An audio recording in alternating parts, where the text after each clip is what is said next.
4 hours from now, major closures begin on the Kennedy, and no matter which way you're driving, it is going to add time to your commute. That is right. It's a third and final phase of the Kennedy rehab project, which is expected to last for several months.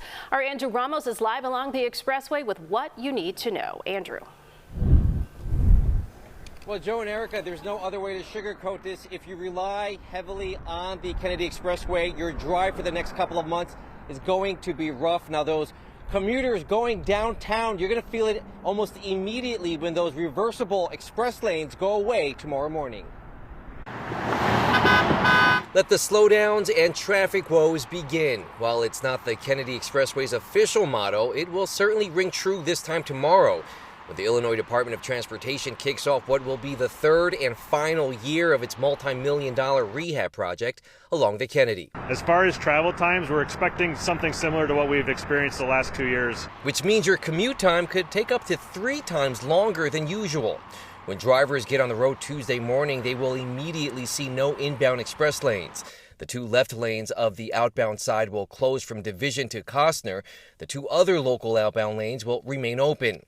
Those reversible lanes will be reserved for outbound traffic only. IDOT issuing a warning to drivers who get into those lanes. Once you're in the reversible lanes going outbound for the first half of the year, so through mid-July, you're going to be forced to go exit onto the Edens Expressway. So if you're headed to O'Hare or the northwest suburbs, the local outbound lanes will be the only option. In an effort to avoid any confusion or last-minute changes like what happened during the last phase when a deadline was not met, IDOT says this time around it will be aggressive with its messaging to the public. Last year's was always going to be the most complicated year just because of the extra complexity of the ITS work that was going on. We don't have that this year. This year's straight road work, bridge work, which we're very comfortable with and very confident that we can hit that Thanksgiving deadline.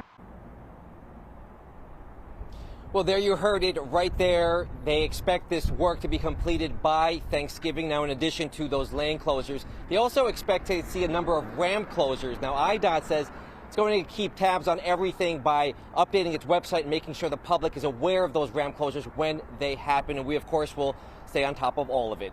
Reporting live from along the Kennedy Expressway, Andrew Ramos, CBS News Chicago.